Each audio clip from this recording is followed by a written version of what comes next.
Hey guys, Dave from Nerdarchy, for nerds, by nerds, hanging out with these nerds. Nerdarchy's Ted. And I am Scott Garibay. And if you haven't signed up for the Nerdarchy newsletter, definitely give that a shot.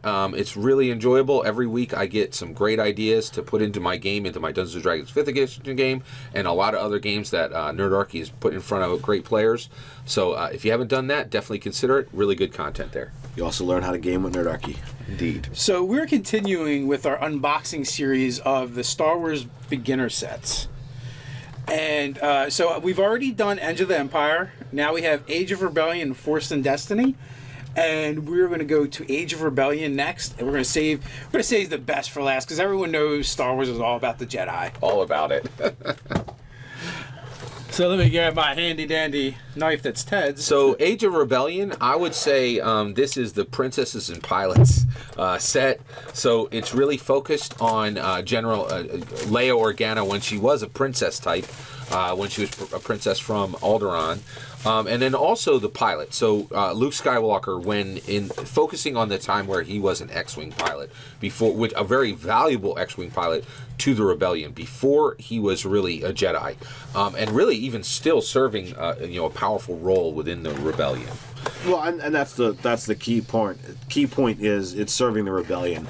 The Age of Rebellion set, whether you're talking about the core rulebook or the box set, you're serving the Rebellion. You're going up against the Empire. It's designed in a way that that's what your adversary is going to be. Yeah, exactly. Edge of the Empire, we said in the last one, is really about you're a bunch of mercs. You're not on the Empire. You're not on the Rebellion. You might be hired every once in a while by either, but you really are,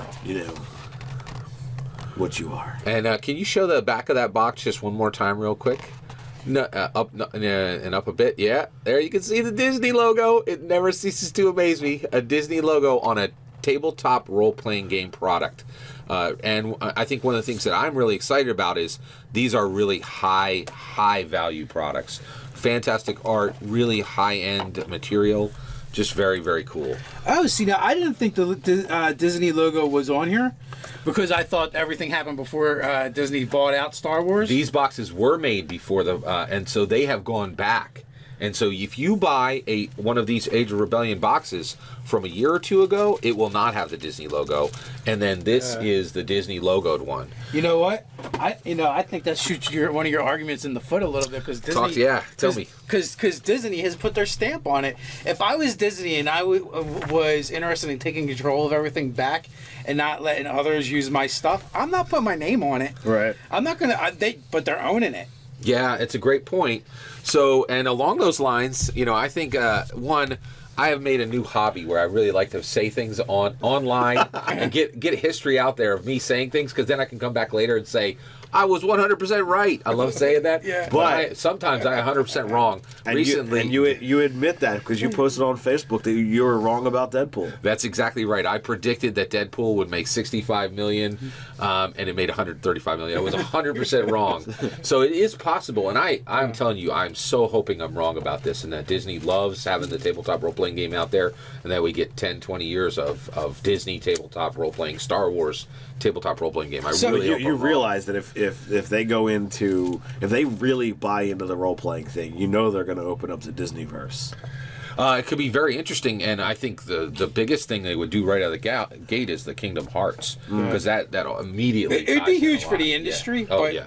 All right, let's bring it back to the Star Wars. Absolutely, Star Wars. All right, so this is the Age of the Rebellion box, and we have a read this first, and really this is these are for beginners, and so they're saying, hey, read this first. Scott, do you have all the beginner boxes? I do, because as you guys saw, I literally just opened them up. I don't even know what's really in here. The sample gameplay in each of these sets, are they different? Oh yeah, the sample gameplay is absolutely different, and so the way these books are structured is beautiful. Like, it is a beautiful thing. So you get Age of the Empire, Age of Rebellion, Force and Destiny. You get 4 separate, completely unique adventures. Each box has 4. So each one of these has a different adventure in it. Okay. They are separate. Like, so one of the things that's interesting is you can take your $60 and buy an Edge of the Rebellion book, a hardcore book, and then you'd have to spend $45 to get dice. then you're out $110, right, or $105, and you're ready to play unlimited games in the Edge of the. You could take $75, buy all 3 of these, and you can play 12 sessions. Easily, you could play 12 separate sessions with a lot of reusable material. Right, exactly, and it's arguable you could play the Star Wars role-playing games for $75 and never get any of the large books. I think you could absolutely do it. So real quick, I want to back up a little bit. Yeah. Rewind. Whoop. You just said you're going to spend $45 on dice. Why is that? Right, because to me, if you're playing this game as a player, you need 3 sets. And since we mentioned the dice, we're going to show. Yep. Yeah. You get 1 full set of dice with your purchase with the box here. And I'm just going to say, because I know it, 1 full set of dice is 3 difficulty dice, and which are purple, and then 3 green ability dice, and then 2 yellow proficiency dice, and then 1 force die and 1 red die, and then two booster dice and 2 setbacks. The reason I know this is it has become a tradition now at the end of every game that because we don't know when these dice are going to be reprinted, and so everybody is putting a high value on their dice set. I've never seen a game in my lifetime where people are counting their sets, making sure that. So I know by heart what's in a set because at the end of every game Everyone's I make sure. Count, make sure they have yeah, the and everybody walks away with the sets they own. And on the dice, I have a story for that. I actually ordered dice for our first game. I ordered 3 sets because Runeslinger says basically 3 sets is kind of what you need to play the game, and not have to worry about not having enough dice for anything. And I had this company jerk me around with my order. They changed it a couple times, and finally, the dice just never showed up. And I almost forgot about it until Amazon sent me a notice saying, "Hey, you should have gotten this by now, and you haven't." And this company, and I give this company, I totally trashed them in my review. And it would be nice enough not to say your name on our podcast, YouTube channel, whatever it is. Yeah. And they begged me to change that review, but I was angry because they never responded to me when I messaged them. You messaged them, they never responded. But as soon as you put up the 1-star review that said, I'm only putting 1 because I can't put 0, then they contacted you and said, please take this down. Yeah, and a couple times they've contacted me now, so... Yeah. So that what I'm really saying here is the dice were hard to get, and after that, every time I looked after that, it was February or something before you could get them again. And you know what? Those people, most of them, I think they were hoping they would have dice to sell you and get to you by the dates they were posting. Which goes back to my point. I believe that they may already be dealing with licensing issues, and now that we're in the year 2016, because why would they not have printed more dice for Christmas? So we already could see. Unless the company just misjudged how popular the game was going to be. No, are you kidding? Did you think for a second? Well, wait. There's $1 billion. There's $1 billion movie that's out, and there's going to be tons and tons and tons of property. Do you think our game might have a bump? Do you really think they were caught by surprise that their Star Wars role-playing game went crazy? Backlash from the industry for having different dice. They did. Maybe they were still reeling from that. Yeah. That's value. Who knows? We don't have the inside, but we just want to tell you what's in this box. Right, exactly. So as we said in the last one, the format's going to wind up being the same. So I mean, you do get another sheet of the cool cardboard pawns, tokens, whatever you want to call them. You're correct. They're really pawns. That's exactly right. Sorry about that. So they're really cool stuff, and since it's a pre-printed adventure, it's already prescribed what kind of things you're going to need, what kind of things you're going to fight, and you've got the WYSIWYG pawns to put out there and say, all right, this is what you get.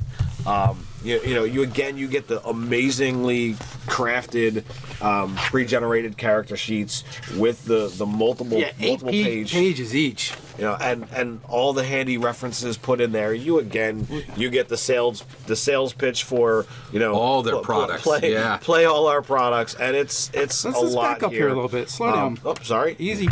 Whoa. So we get Cal the soldier. Let's show people what's in the box. Yeah, absolutely. So he is, and you can see that he's just like you would have seen in Return of the Jedi. He is an Endor forest-based warrior, pretty cool, and also a rebellion fighter. Yeah. We got Tendar, the engineer. And he is a Mon Calamari, same race as Admiral Akbar. That's a trap. Exactly. Not everybody. I'm certain there's Star Wars fans out there, but not everybody knows what that race is. Right? Absolutely. I didn't know. We have Zal, the ace. That's exactly right. She's a rebellion ace. So you're going to see her in the Y wings and in the X wings and in the A wings and in the B wings. Yeah. And then we have Vendry, the spy. You guys know what he is? He's a Nemoidian. That is exactly right. And that is a race from the prequels. Yes. And all these characters are rebellion type characters. And it's giving you a chance to play in the princesses and pilots realm, right? And so, and also you can saw that Luke and Skywalker. So one of the things I think is really interesting about the box is the box is tied to the core trio, right? So the first box is Han and Luke. So it's Han as a smuggler and Luke as a Tatooine hard-scrabbled, off-worlder, like a colonist, right? This book is Leia as a rebellion, as an actual rebellion leader, right? As somebody who serves the rebellion, and then it's Luke as a pilot. So Luke is in every box, and then if you go across the boxes, Edge of the Empire is the Han box, Age of Rebellion is the Leia box, and Last Force and Destiny is the Luke box, right? It is a Luke box. Yeah, exactly. And so, and maybe Leia's in there. Could you say it's a Luke crate? A Luke crate? That's awesome. Yes, it's a Luke crate. That was good. So we also have the map, double-sided map, so you can be able to run. Yeah, and you can see that there's multiple adventures in here. You can run an adventure on every single one of these maps, and the maps really are gorgeous. I think these are some of the most high-quality material being made today. And Fantasy Flight Games has a lot of experience making colorful, really visual, expressive material, and we're really getting to see awesome material in there. So one of the things I would want to say to point out too, like maybe you don't have the ability to make new characters, but if you have all these boxes, there's a ton of content in here where you can actually make new adventures by bashing together everything that's in there and 100% recycling, changing things up a little bit. Yeah. About the rule book and the adventures guide, I want to let you know they basically have content from the first page to the last page, and they even put it on the back cover. On the back cover, they give you your difficulties, your challenges. So they're very handy reference sheets to, as we've said in the other book or the other video, like the dice mechanic does take some time to really get used to. But That's I mean, all this the is skills. Yep. This is the back of the rule book. So there's information right on the back so that everybody can be able to reference stuff. Again, learning this dice is complex. It's not simple. It's not simple. It's not just pick up a D20 and roll it, but it's doable. And even if you don't have the full knowledge of what you're supposed to be doing, the information is right there all over these pages. One thing I really liked too was just the idea that the Edge of the Empire book is white, and all the pages are white, and so when you pick the book up, you can visually see that these identify which book right, it is. exactly, And all the splat books, the core books, the beginner stuff, they all follow that same trend. a solid, consistent visual theme for these books. Yeah, white, red, or Yeah. black, so you know Yeah. which one you're grabbing. So a couple key points in case you didn't watch our other video, you should check it out if you haven't. It is one on eBay, or not eBay, on Amazon, you can get these box beginner sets for like $25, $26. If you can find the dice at retail, they retail for about $15. So like most of the cost is soaked up right by the dice anyway. And then you're getting all this other great content that you could use and run from. Whether you want to use those, whether you want to use the characters as characters or pre-gen characters or NPCs in your game.